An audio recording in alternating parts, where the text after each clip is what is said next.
Hey everyone, how about a story that's very reminiscent to some Charles Dickens? Let's talk some Jacquelyn Hagen.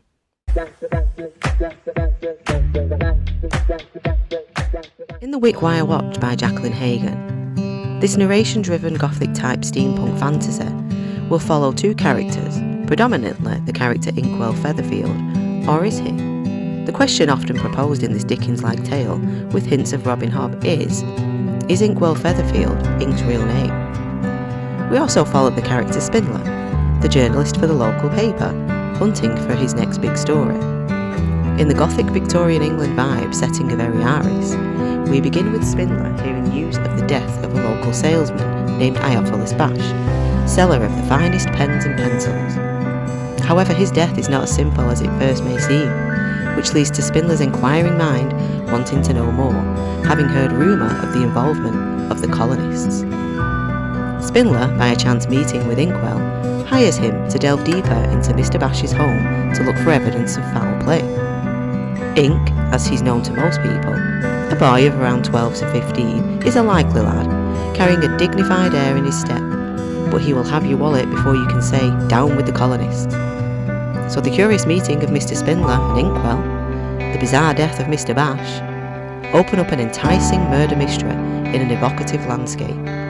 With beautiful prose and breathtaking surroundings, this finely detailed story will take you, the reader, on a journey of intrigue, mystery, revenge, loss, friendship, honour, good versus evil, and magic. So, welcome back, guys. Hello, everyone. Welcome back to Through the Pages with Dee. First and foremost, I have to say a huge, great big thank you, because I presume you've all noticed changes. And those are down to my amazing daughter, Jocelyn. She has now become my editor-in-chief and is doing a fantastic job. She is currently pimping my channel. So kudos to her. She's amazing. She's doing a great job. So I just wanted to say that first. So, Wickwire Watch by Jacquelyn Hagen. I really enjoyed this story at the beginning. However, 2/3 in, I felt that this story took a little bit of a nosedive for me. Now, that's not to say it's to put any of you guys off from reading it, because it may just be your cup of tea, so to speak. But for me, I found that towards the end, things were becoming a little bit crazy, and it kind of lost its Dickens-type elements to it. So I got a little bit disappointed towards the end of it. However, the beginning was fantastic. It was amazing. The way that she encompasses elements of Dickens, huge elements of Oliver Twist.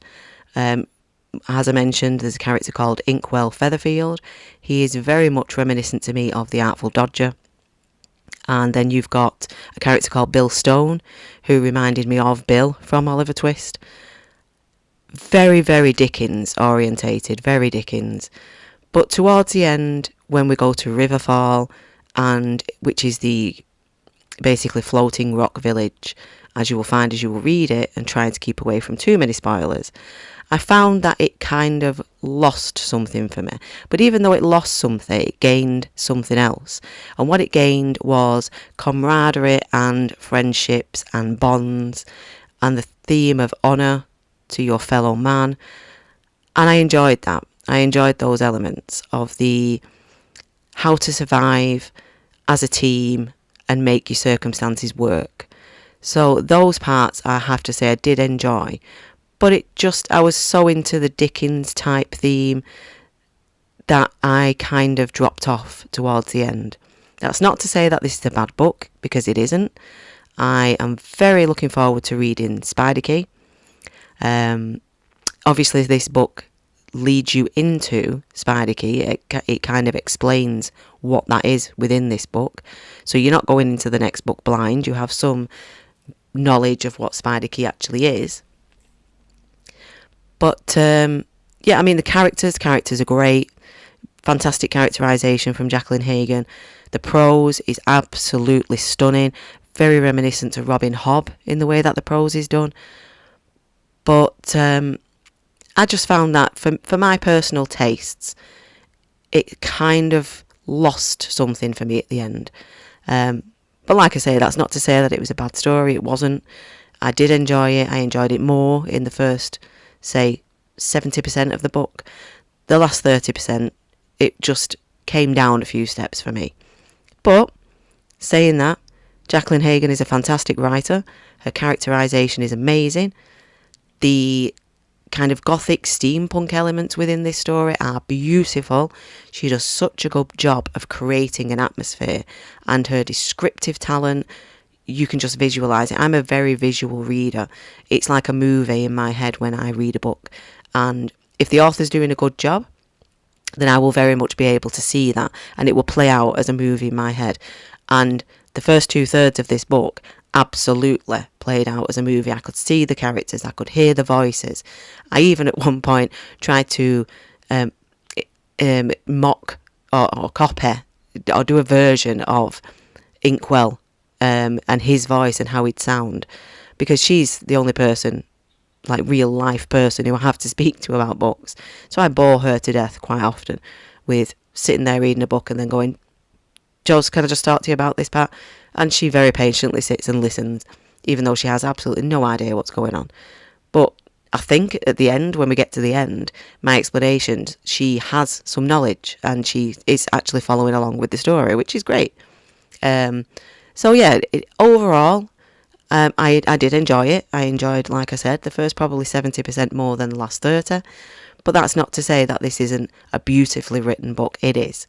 The prose is stunning. It's atmospheric. It's, like I say, it's got a gothic steampunk feel to it. I felt very much submerged in the surroundings in that first 70%. It just dripped off a little bit for me towards the end. But I will continue to read. I will continue on. I will go to the next book. I think Jacquelyn Hagen has some fantastic talent here, and we do need to give Jacquelyn Hagen some interest as readers. So yeah, for me, I would probably, if I was going to rank this book, I would probably rank it somewhere in the region of a 3.5 and a 4, somewhere around, let's say 3.75. I would rate it a 3.7. No, probably that's a bit mean actually. I would rate it a 4. I would rate it as a 4. Give it a strong 4. Because even though, as I say, it kind of dipped at the end, it didn't dip sufficiently enough for me to be bored by it. It lost its Draconian vibe. I would say I wanted more of that, but that's my own doing. That's nothing to do with Jacquelyn Hagen. That's down to me. So that's why I say this. I'm not discrediting this book because that's my own versions of how I felt about it. It just because it kind of lost that Draconian vibe doesn't mean that it became a terrible story. It didn't. So yeah, I would give Wickwire Watch a 4, a strong 4. So yeah, if you have the time and you wish to give this book a try, Wickwire Watch, Jacquelyn Hagen. I know her second in the Riverfall Chronicles is out now, so I'm going to be getting that shortly. You guys could get the 2, and hopefully you'll enjoy them. Other than that, what else do I have going on at this moment in time? I am currently reading The Book That Wouldn't Burn by Mark Lawrence. Enjoying that. It's got nice prose. Seems to be quite an interesting story so far. I haven't read too far into it. I think I'm maybe something like 20-30 pages in. Prior to that, I read Legends and Lattes, which I wasn't actually going to read. But my daughter bought it for me for Mother's Day. So, give it a go. And I was actually very surprised. It's a very, very cute fantasy. However, I'm not going to go into that one. I'm not going to do a review of that one yet because Jocelyn's going to read it. Yay! Jocelyn's going to read something other than manga. Woohoo! She's going to give it a read. And hopefully, sometime soon, we'll be reviewing that together. So that should be nice. I will drag her on here by the screw off of her neck. No, I'm joking. I won't. There is no child abuse within this household. I'm just putting that out there. Just need to clarify and clear that up. No child abuse in this household. I love my daughters very much. So hopefully she'll be on that video with me and we can together discuss how we both felt about Legends and Lattes. So that should be quite fun. But yeah, I would say yeah, Jacquelyn Hagen overall, give it a go, see how you feel. Those are my thoughts. Obviously, this is just my opinion, and I think I sort of disappointed myself with my own interpretation of where I thought this book was going. I don't think it's got anything to do with Jacquelyn Hagen. I think I did that to myself. So don't let that put you off.